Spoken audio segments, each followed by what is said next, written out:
The coolest revolutionaries weren't just in video games, they were real and called the Sons of Liberty. Alright gang, let's rewind to the 1760s.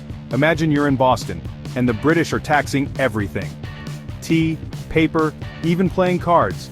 Enter the Sons of Liberty, a squad of colonists who said, "No way, we're not having it."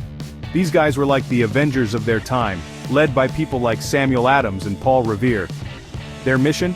To fight for freedom and stir up some serious trouble for the British. And boy did they deliver. Remember the Boston Tea Party? Picture this.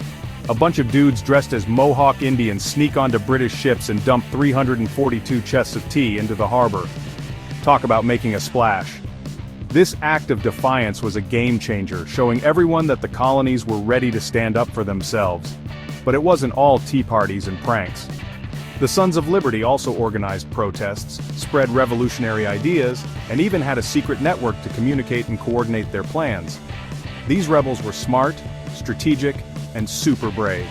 So, next time you sip on tea or doodle on a piece of paper, remember the Sons of Liberty. They weren't just fighting taxes, they were fighting for the freedom we enjoy today. Pretty epic, right? Thanks for tuning in, History Heroes. Don't forget to like, subscribe, and stay curious.